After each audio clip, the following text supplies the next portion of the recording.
পাহাড়ে আমাদের ছুটি কাটানো শেষ, আমরা একটু কালিম্পং শহরটা ঘুরে দেখছিলাম। এবার চলে যেতে হবে নিজেদের বাড়ির উদ্দেশ্যে। খারাপও লাগছে আবার মজাও লাগছে। যাই হোক, আমরা বেরিয়ে পড়ছি। তো আমাদের এই ভিডিওতে আমরা যে রিটার্ন করছি তার সমস্ত ইনফরমেশন থাকবে, তো প্লিজ ভিডিওটা স্কিপ না করে প্রথম থেকে শেষ পর্যন্ত দেখো। আর এই ভিডিওটা কোনোভাবে চলে এলে আমাদের আগের যে ভিডিওগুলো আছে কালিম্পং শহর ঘুরে দেখা, কালিম্পং শহরে আমরা কোথায় ছিলাম সেইটা সমস্ত কিছু আলাদা আলাদা ভিডিও করেছি, তোমাদেরকে অনুরোধ করব সেই ভিডিওগুলো দেখবার। Welcome to Bong passionate traveller. আমাদের গাড়ি চলে এসেছে, এই হলো আমাদের গাড়ি। মেক মাই ট্রিপ থেকে আমরা বুক করেছি 4300 টাকা। 300 টাকা অফ দিয়েছে কোনো একটা কুপনে। চলো আমরা ঢুকে পড়ি। চলো, আমি তো উঠে পড়েছে, এবার আমরা জার্নি স্টার্ট করছি। এক্স্যাক্ট 2:30।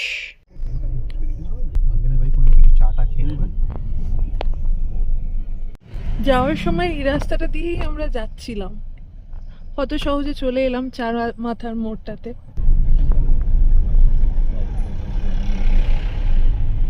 আমরা আবার সেই কেএফসির সামনেটাই ধরবো, এই যে এই দিক দিয়ে যাবো।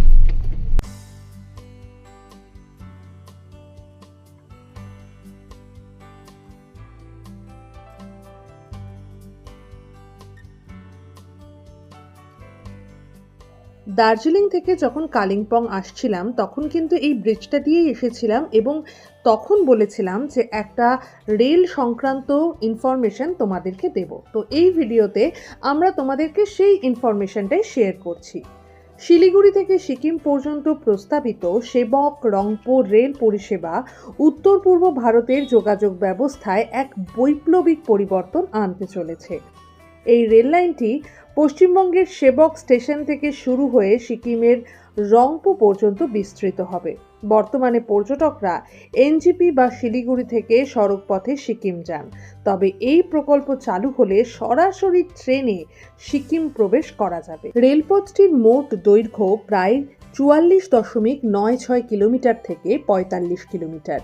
এর মধ্যে 41.55 কিলোমিটার পশ্চিমবঙ্গে এবং 3.41 কিলোমিটার সিকিম রাজ্যে অবস্থিত। বর্তমানে শিলিগুড়ি থেকে রংপো পৌঁছতে সড়কপথে প্রায় 3 থেকে 4 ঘন্টা সময় লাগে।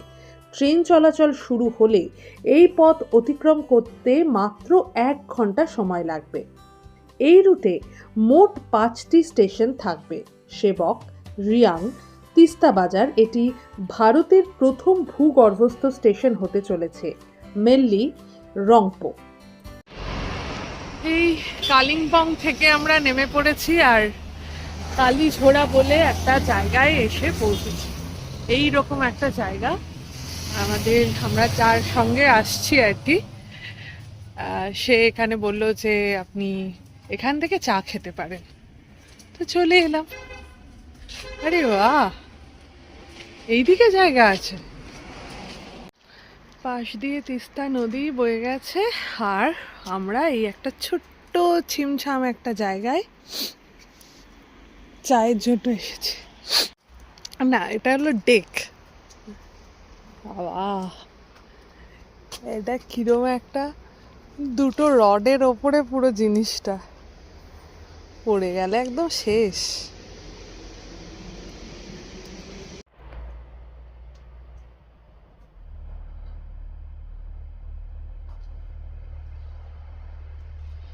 চলে এসেছি আমরা কালীঝোড়া বলে একটা জায়গায়। মানে এটা কোনো ওরকম ভাবে দেখার হয়তো জায়গা নয়, কিন্তু চা বা একটু জল খাবারের জন্য আমরা যখন নামি বা ওঠার সময় কালিম্পং থেকে, সেই সময়ের মধ্যে আমরা এনজিপি থেকে কালিম্পং অথবা কালিম্পং থেকে যখন এনজিপিতে যাব, তখন এরকম টুকটাক জায়গায় দাঁড়ালে বেশ ভালোই লাগে। তো এখানে আমরা চা খেতে এসেছি, চা খাবো। বেরিয়েছি আমরা 2:30 নাগাদ, এখন বাজে 3:45 মতন। তো আরও আমাদের এখান থেকে 1.5 ঘন্টা যেতে হবে, গেলে তবে এনজিপি আমরা গিয়ে পৌঁছবো। চলো এখানে বসি, ভিউ এনজয় করে আর চা খাই।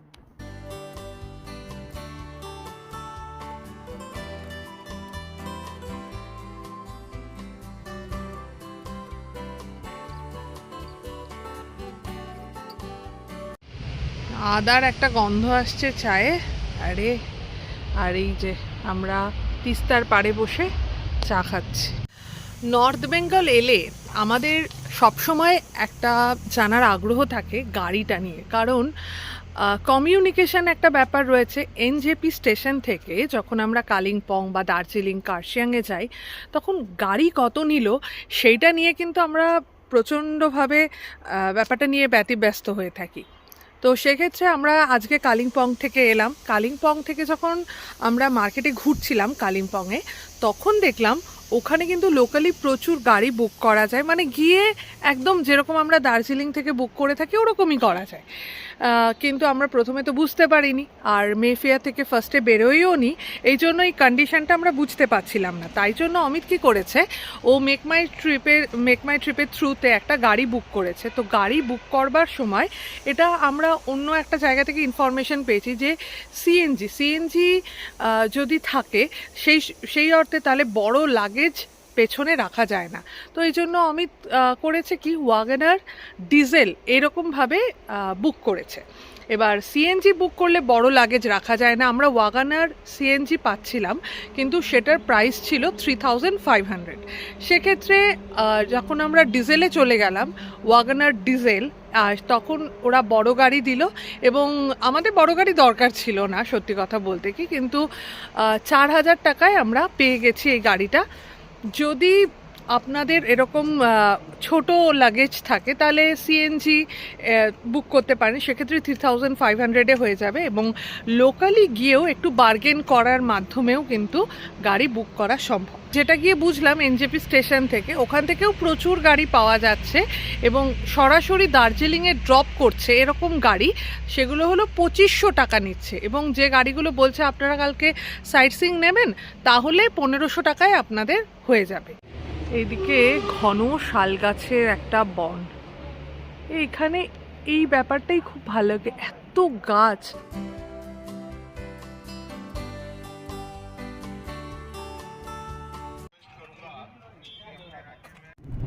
এখান থেকে এনজেপি স্টেশন 32 কিলোমিটার।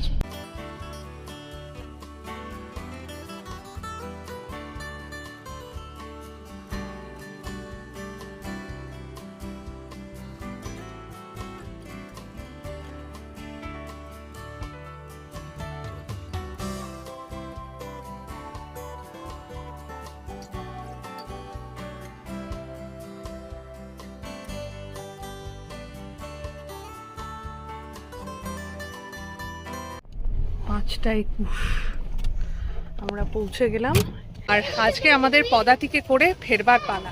এই যে টয়লেট এরিয়াটা আছে, এখান থেকে আমাকে বেঁকে যেতে হচ্ছে ডান দিকে, এই দিক দিয়ে চলে যাব স্টেশনে ঢোকবার জন্য। আর এখানে জল টল প্রচুর দোকানপত্র রয়েছে, আর এখানে পশরাও পুরো নিয়ে বসেছে সমস্ত, যদি কিছু কেনার দরকার হয় এখান থেকেও কিন্তু কেনা যেতে পারে। এখানে একটা চায়ের দোকান দেখতে পাচ্ছি, লাইন দিয়ে সব আছে, এখানে সব রেনোভেশন হচ্ছে। আমার পেছনে এই দোকানটা, এটাতে রুটি, তড়কা, বিরিয়ানি সব পাওয়া যাবে। বিরিয়ানি 150 টাকা। র্যাম্প আছে, তাও বেশ শক্ত, র্যাম্প দিয়ে ওঠাও শক্ত। হ্যাঁ, লাগেজটা নিয়ে এসি রেস্ট রুমের ব্যবস্থা রয়েছে। পার বেড 500 হলো ভাড়া 12 আওয়ার্সের জন্য। আমরা 1A প্ল্যাটফর্মে নামবো। এটা হলো পেইড ওয়েটিং লাউঞ্জ। এখানে এক্সিকিউটিভ লাউঞ্জ আছে, এটা পার আওয়ার 50 রুপিস লাগবে বসতে। এই যে ওয়েটিং হলে আমরা ঢুকে পড়ি। হ্যাঁ, জায়গা পেয়ে গেছি। হ্যাঁ, এখানে চার্জারও জায়গাও রয়েছে। বেশ বড় কাপে চা পেয়ে গেছি, আর চায়ের প্রাইস হলো 20। আর এখানে কিন্তু এখনো বেশ ভর্তি হচ্ছে, এখন উত্তরবঙ্গ এক্সপ্রেস এসছে জন্য অনেকটা খালি হয়ে গেছে। আমরা এটাতে যাই, গিয়ে দেখি কি কি খাবার দাবারের ব্যবস্থা আছে। এইখানে মেনিউ আছে, এখানে চিকেন বিরিয়ানি অমিত বলল খাবে, এটা 200 টাকা। এই যে আমার চিকেনের ফ্রাইস আর ডিমও আছে তার সঙ্গে একটা ডিমটাকে খুঁজতে হবে ওই সাইডে এই সাইডে তোমার রাইট এটা ডিম ভালো বেশ সুন্দর টেস্ট কেমন সেটাই হলো ব্যাপার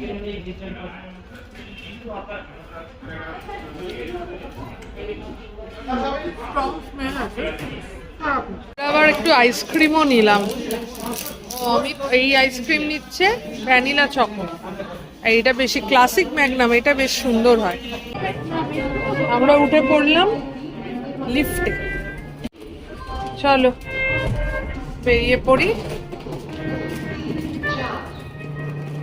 5-এ যেতে হবে 2, 3 আর ওই যে 4, 5 লোকজন সবাই দাঁড়িয়ে পড়েছে চলো 1, 2, 3, 7, 8 পদাতিক এক্সপ্রেস B1 আমাদের কোচ নাম্বার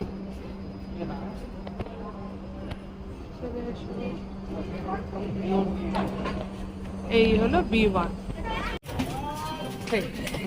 আমাদের কম্পার্টমেন্টে ঢুকে পড়েছে 57, 58, 59 এটা আমাদের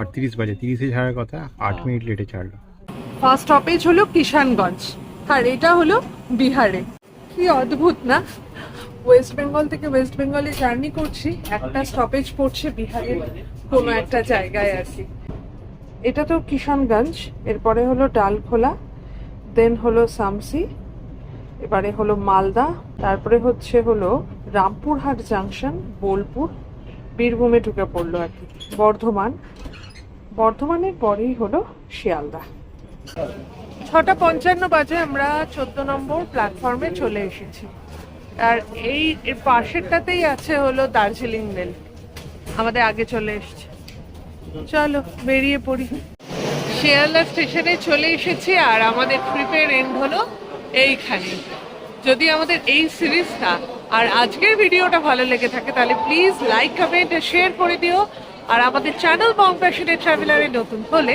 একটু সাবস্ক্রাইব করে দিও ভালো থেকো সুস্থ থেকো শুধু ফ্যাশনে নয় প্যাশনে থেকো